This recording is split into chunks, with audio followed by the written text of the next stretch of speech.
প্রসেসটা, পুরো যে বিষয়টা, মানে একজন পেশেন্ট সে ডায়াবেটিক, তারপর সে প্রেগনেন্ট হচ্ছে, সেক্ষেত্রে সে তার নিজের লক্ষণগুলো জানে যে আমার ডায়াবেটিসের কি কি উপসর্গ রয়েছে।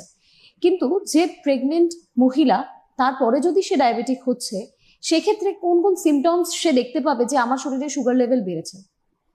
ইউজুয়ালি যদি টাইপ 1 টাইপ 2 ডায়াবেটিস, তো সে নন ডায়াবেটিক, সে তো জানে তার শরীরে কি কি, সে তো অলরেডি তার সেই রোগে আক্রান্ত।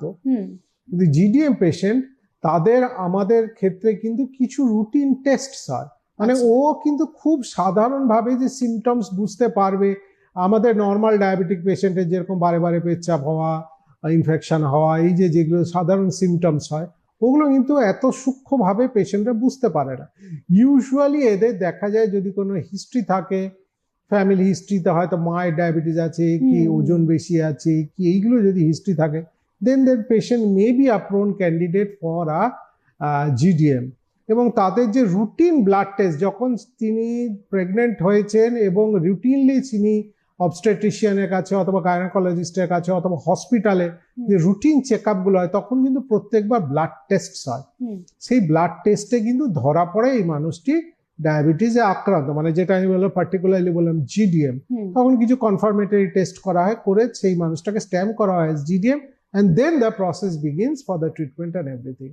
So কোনো সিমটম ইউজুয়ালি সাধারণভাবে দেখা যায় না। কিছু কিছু ওজন বেড়েছি হওয়া, হয়তো বারে বারে পেচ্ছাপ হলেও হতে পারে, কিন্তু প্রমিনেন্ট সিমটম সেরকম হয় না। আচ্ছা, এটা মোটামুটি কোন সময় ধরা পড়ে, মানে এই রেগুলার চেকআপটা কোন কোন সময় করা উচিত? দেখুন, প্রেগনেন্সিতে ইউজুয়ালি 3 to 4 উইকসে চেক আপ গুলো করা হয়। কখন থাইরয়েড চেক আপ করা, haemoglobin, pre pregnant check up কিছু করা হয়, যে একটি পেশেন্ট প্রেগনেন্সি নিতে চাইছে তখন কিছু প্রি প্রেগনেন্সি চেক আপ বলা হয়।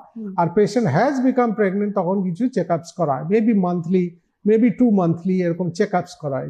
এভরি চেক আপ ব্লাড সুগারের কিন্তু লেভেল চেক করা হয়।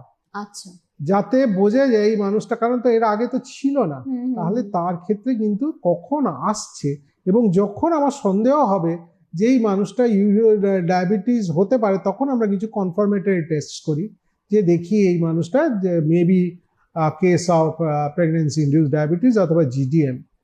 তখন তাকে স্ট্যাম্প করে তখন তার ফার্দার ট্রিটমেন্ট চালু হয়। আচ্ছা, এই যে